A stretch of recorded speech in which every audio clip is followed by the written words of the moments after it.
você deve saber que quando uma pessoa está no governo, o céu passará a agir a partir do que ele fala, do que ele declara, do que ele pensa, do que ele crê.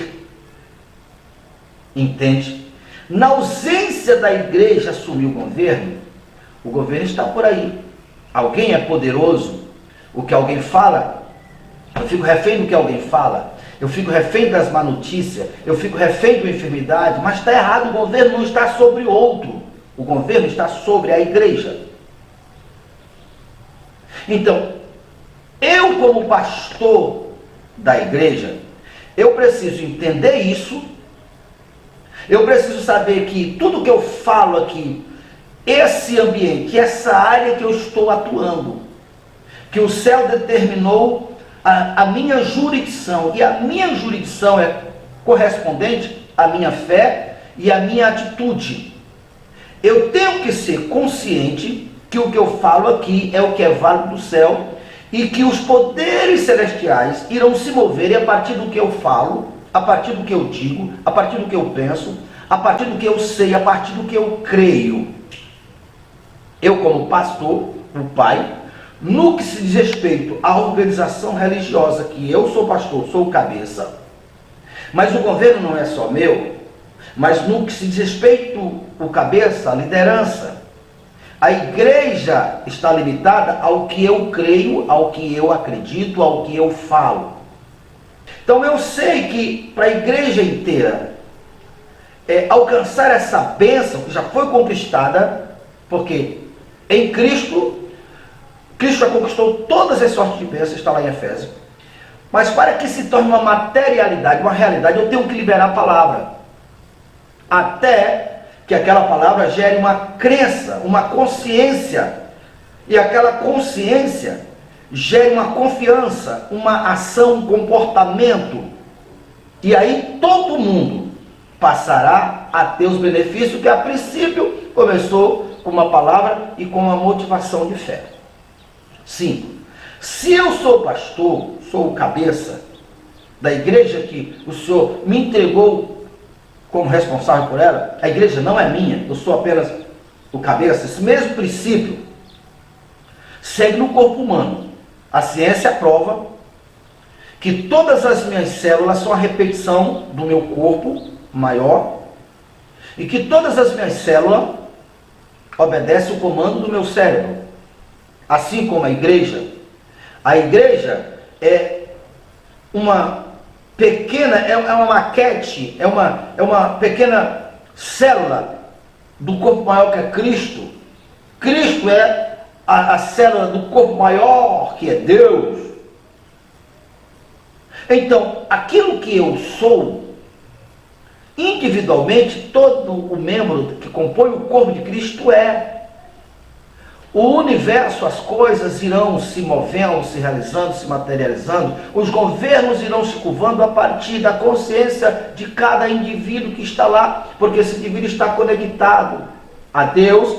A princípio, Deus estava em Cristo reconciliando consigo o mundo, e esse Cristo agora humanizado, nele habitou a plenitude de Deus. Ele disse: chegou a mim, chegou ao Pai, vê a mim, vê ao Pai. Eu sou a porta. Então aquilo que a princípio foi humanizado no homem, se estendeu a todos os que creem. Agora a igreja, o mesmo fundamento, o mesmo princípio, o mesmo governo que a princípio esteve Jesus está sobre a igreja, e a igreja é um conjunto, e as portas estão abertas para todos. Será que quando eu vi o evangelho da vossa salvação, tanto no evangelho tudo, foi selado com o Espírito da promessa? Que promessa? De governar. E como que você começa a governar? Crendo e falando, falando e crendo. Porque veja só, no princípio era a palavra, e a palavra estava com Deus, e a palavra era Deus. Muito bem. Nós entendemos esse ponto, que tudo é feito pela palavra. Nada foi feito sem a palavra. A palavra é a luz dos homens. A palavra se fez carne e habitou conosco. Muito bem. Só que a nossa realidade, gerada da falta, gerada da escassez, gerada das limitações financeiras, gerada debaixo de governo, muitas vezes de patrões severos, patrões opressores, pai opressores. Então, essa realidade, esse espírito, desse meio que nós viemos, nos tornou um comportamento ou uma crença. E essa crença, essa força, essa energia, criou caminhos neurais correspondentes a ele próprio, porque toda semente produz segundo a sua espécie. Então, aquele ambiente opressor, aquele ambiente de falta, criou o neurônio, caminho, correspondente. Então, tudo aquilo que é familiar, eu aceito como normal. Então, a minha energia está correspondente, está normalizada. Eu acho normal aquela vida. Eu acho normal ser oprimido. Eu acho normal me faltar. Eu acho normal estar doente. Eu acho normal faltar. Eu acho normal. Então, eu sou isso. Eu sou corpo, alma e espírito isso. Então, agora, uma palavra vem e me desperta a minha consciência e vê que eu sou governo. Que eu herdei todo o universo. Jesus disse: eu sei que tudo que é teu, Pai, é meu. E o que é do Senhor? Salmo 24. Do Senhor é os céus e a terra e todas as coisas que no universo há. E eu estou aqui faltando, não tenho nada. Então, eu chego a esse ponto, eu acredito. Eu acredito, mas o fato de eu acreditar não muda os caminhos neurais que eu tenho. Não muda o que eu sinto, não muda quem eu sou. Então, como é que eu faço? Se eu quero mudança, eu tenho que acostumar a minha mente e minhas palavras, me comportando e falando o que eu pretendo, segundo o que a palavra me revelou. Comece a falar como rei, que você se tornará um. Comece a falar como um governante, que você se tornará um. Comece a falar como um rico, que você se tornará um. Então, o princípio de todas as coisas é a palavra, só que tem um processo. O que a princípio foi palavra, para ela trazer a materialidade, o resultado final, ela tem que ser transportada em hábito, em comportamento. Isso não é fácil. Eu nasci e cresci em um lar muito simples, muito pobre, falando errado. Então, desde que eu saí do vínculo, que eu comecei caminhei para o lado artístico, que as pessoas começaram a me criticar, a me falar, que eu comecei a trabalhar, a lutar para me parar de falar errado. Eu já melhorei muitas coisas. Mas, geralmente, quando eu estou empolgado com uma mensagem, como agora, quando eu vou assistir a minha mensagem, eu percebo que eu troquei palavras, comecei no plural, terminei no singular e vice-versa. Entende isso? Então, por quê? Porque o que eu estou habituado, os caminhos mentais, neurais, que está acostumado, é não falar errado. Mas quando eu ativo a minha consciência, no momento que a minha consciência está ativada, eu não falo errado. Porque eu já sei o correto. Eu, às vezes, não consigo falar o correto. Porém, ao me ver hoje falando, eu estou 80% em relação, em comparação quando eu comecei. E eu vou concluir 100%. Entende isso? A propósito, eu poderia dizer para você, e eu me tornei uma autoridade nisto, que você não tem desculpa, nasci num lar pobre, hoje, sabe por quê? As pessoas, elas usam, o espírito que estão nas pessoas usam aquilo que é mais, digamos assim, que é mais fácil, que é mais, digamos assim, óbvio. Eu estou muito velho para começar um projeto novo, para começar uma caminhada nova, uma crença nova. Eu sou muito feio. Eu sou muito pobre. Eu sou muito... Não! Para o reino de Deus, para o reino dos céus, você não precisa status, você não precisa intelectualidade. A proposta da Bíblia diz muito claro: se o conhecimento desse mundo servisse para entender e compreender Deus, não tinham matado o Filho de Deus toda a vida. Quem matou foi os intelectuais, foi as autoridades do tempo de Jesus. Importa, a Bíblia diz, Deus salva o crente pela loucura da pregação. Então, crer no que eu estou lhe falando é crer no que vem de cima. Não existem essas informações embaixo. O bom saber disso é que, independente de ser um homem rico, porque Deus também não vai condenar um rico porque ele é rico, não vai condenar um sábio porque ele é sábio, não. Errai e não conhecer a Escritura e nem o poder de Deus. Não é? O meu povo sofre por faltar conhecimento. Esse conhecimento aqui não são conhecimento acadêmico, os conhecimentos acadêmicos, porque existe uma linha de conhecimentos que é opositora, sempre existiu, desde Jesus, até mesmo antes de Jesus, e continua hoje.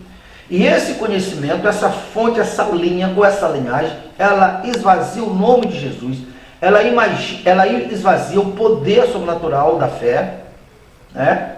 Então, o conhecimento do qual Jesus está falando, que errar e não conhecer a Escritura nem o poder de Deus, não ter conhecimento, é um conhecimento proveniente do céu, aquele conhecimento que a Bíblia diz que pelo seu divino poder, Deus nos deu tudo que se diz respeito à vida, pelo seu próprio beneplácito, pela sua vontade, pelo seu prazer, pelo seu próprio planejamento. Então, quando uma pessoa recebe uma palavra, o céu vai acompanhar a origem dessa palavra. De onde surgiu essa palavra? Se veio de um homem ungido, antes de chegar o homem ungido, veio do céu. Isso está claro para o céu. Então, essa palavra tem nela o governo embutido. Nessa senha, nesse DNA, é o selo. Será que quando ouviste o evangelho da vossa salvação, tendo o evangelho crido, foste selado com o espírito da promessa? Que promessa? De ser governador, de ser eterno, de ser rei. Então, o maior dos conhecimentos acadêmicos, que hoje tem muito, e no nosso canal temos falado, quer dizer, o indivíduo entendeu que quando uma pessoa sofre um trauma lá na sua infância, como eu tenho contado aqui em meu canal, o que é verdade, uma criança, uma adolescente que começou a ser abusada pelo ente querido e foi ameaçada, oprimida, e o ente querido dizia: se você não pode contar para ninguém, que se contar, eu destruo tudo que da sua família. Então são essas armas covardemente que as pessoas, os opressores usam. Então aquela criança se vê sem saber a que apelar, aquele trauma acionou o seu corpo para ficar obesa, para a partir daí não atrair mais a atenção do opressor. É uma verdade isso. É uma verdade isso. Então, se faz terapia, né, ativa o conhecimento e faz a pessoa desconstruir ou construir uma outra informação e apagar a essa. Isso funciona. Isso não serve para alguém ser salvo. Nisto não tem o selo do governo. Então, eu prego o evangelho para alguém com o dom de Deus, com o dom divino, né? Digo, quando se chega em Cristo, é uma nova criatura, tudo se fará novo. Essa pessoa não sabe nada de terapia, não trabalha a sua mente, mas todos esses fundamentos que na ausência do poder superior foi o caminho que o corpo encontrou para se ver livre. Então todos esses caminhos, esses governos, essas autoridades, se desconstruirá, seja desconsiderada diante do poder maior, do poder do Evangelho. E é aí que o poder, ou esse segmento, esse conhecimento, essa linhagem de autoconhecimento, de autoajuda, mesmo sendo verdade, porque é o que a ciência encontrou a lógica. Eu costumo dizer, eu não sei se no YouTube vai me complicar, mas assim, a ciência é a irmã analfabeta da fé. Por quê? Como é que a ciência vai explicar chegar para um homem 38 anos paralítico? Ei, pega a tua cama e anda, e o homem simplesmente andar. Como a ciência vai explicar se colocar cuspe nos olhos do cego e dizer para ele: agora tu vai se lavar 3 quilômetros um cego e andar, achar um tanque? Como pode explicar um homem andar sobre as águas? Como a ciência vai explicar um homem morto há 4 dias, Lázaro sai para fora? A ciência não tem uma lógica. Entende? Então, o que tem muito hoje, esse ensinamento, sai da Matrix, e faz as pessoas se achar que elas são altas o suficiente. Tem autossuficiente no mundo, não tem autoajuda no mundo que abre o mar vermelho, tem autoajuda no mundo que te dê um corpo glorificado como as promessas, que te dê asa como de águia para quando o governo do anticristo, que é um direito dele, 3 anos e meio. Não tem autoajuda no mundo que te fará isso. E para nós concluirmos, quando a igreja despertar e está despertando, que bom que eu faço parte disso. Todos esses poderes cairão por terra, aonde tem um governo autêntico do céu. E eu sou um deles. Em nome do Senhor Jesus. Porque ao nome do Senhor Jesus foi dado todo o poder nos céus e na terra. E a igreja é o corpo, digamos, o corpo coletivo do próprio Jesus. E Deus esteve e está em Jesus. E nele habitou a plenitude de Deus. É o plano maior, o plano supremo. Todos os governos, todos os poderes menores cairão por terra, querendo ou não, porque todos os nomes confessará que Jesus Cristo é o Senhor.